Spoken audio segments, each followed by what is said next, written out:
This week, I'd also like for us to work on 4 chords. C, and you can play it this way,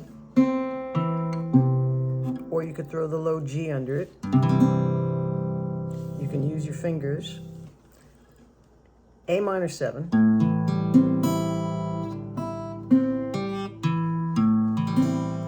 D minor 7, which is like the top of an F chord.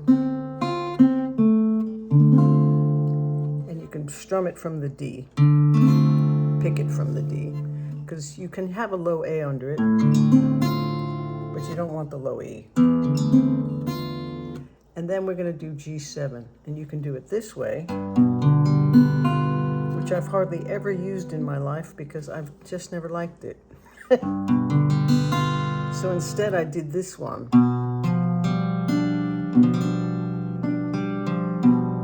I have a low B, an F, and a D. And you just pick or strum the middle 4 strings for that. And I'd like for you to do as many different rhythms as you can think of with just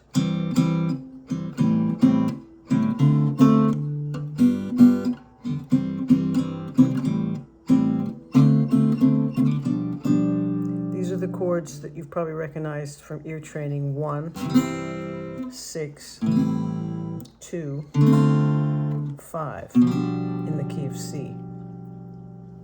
And they're used for a billion songs.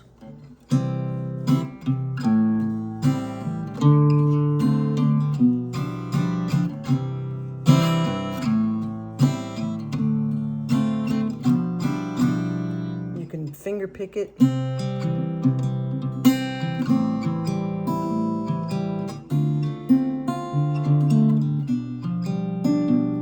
I changed the harmonic rhythm. I wasn't changing the chords as fast. You can do whatever you want with them, but you want to be very familiar with those 4 chords.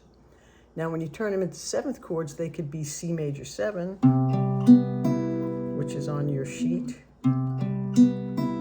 Right? I have C, G, B, and E here in the 3rd fret. Very important chord form to know because it's movable.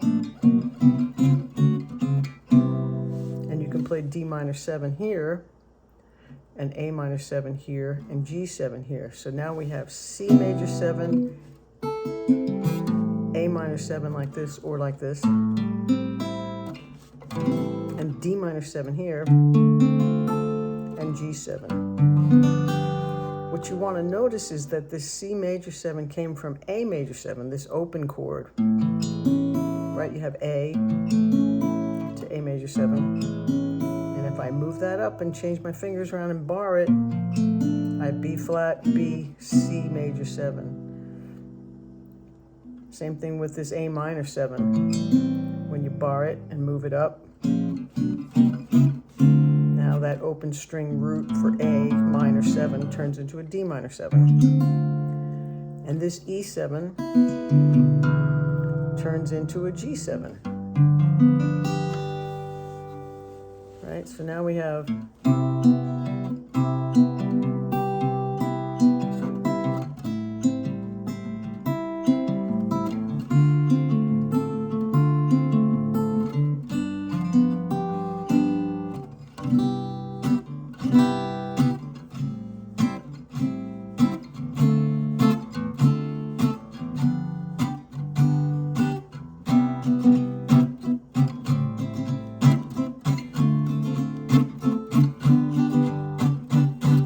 do infinite different rhythms with that. 4 more chords I would love for you to be familiar with are this major 7 shape, this dominant 7 shape, this minor 7 flat 5 shape,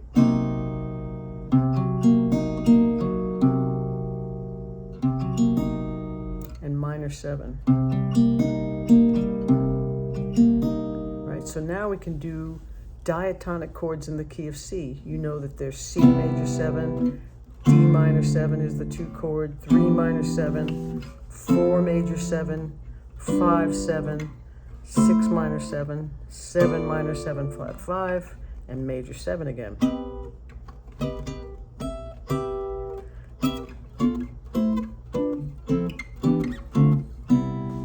really great to know and to play in all different kinds of rhythms.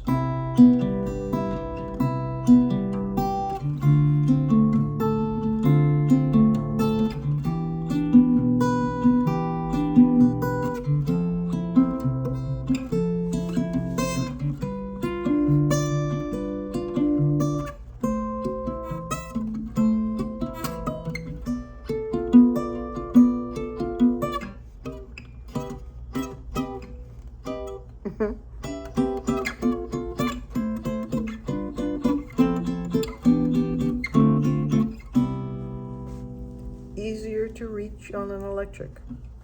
So those are the 4 chords: major 7, minor 7, dominant 7, and minor 7 flat 5,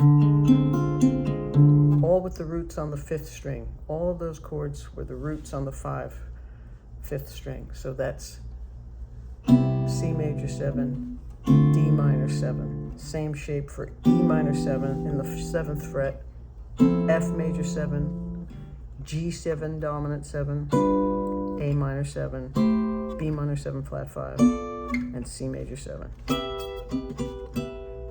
Now we could do 4 of those same shapes with the root on the 6th string.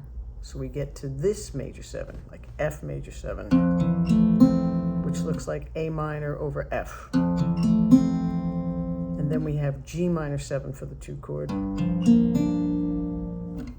3 chord, back to the 4 chord, C7 and dominant, D minor 7, E minor 7 flat 5, F major 7. So I want you to know those 4 shapes too, because it's just major 7, minor 7, and then major 7 again, and then dominant 7, which is the same as this like big bar chord C7, but instead of having this extra 5th, I'm just standing up all those fingers and fingering each note and not doubling that 5th and barring it this way. I'm just playing the rest of the notes that are there. And then the minor 7 flat 5 is this shape, right? If you have a minor 7, that's your 5th. Then all of a sudden you have a minor 7 flat 5, and it would be E minor 7 flat 5 in the key of F. Again, you can do all kinds of rhythms.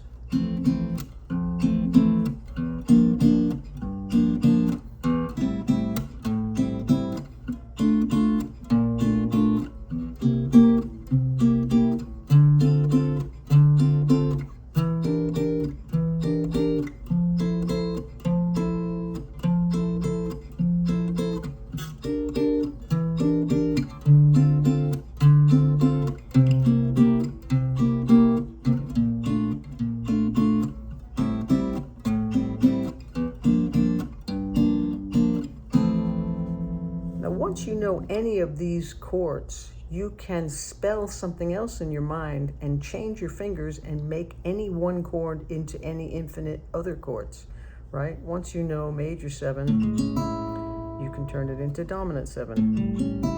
You can turn it into minor 7. You can turn it into minor 7 flat 5. You can turn it into a diminished chord. And you want to be able to do that with these major 7s. Dominant 7, minor 7, minor 7 flat 5, diminished 7. So get familiar with all these shapes and move them around and find them in songs and write your own songs with them and have fun with them. And email me if you have questions. And this is this week's lesson. You get to finger pick. Woohoo!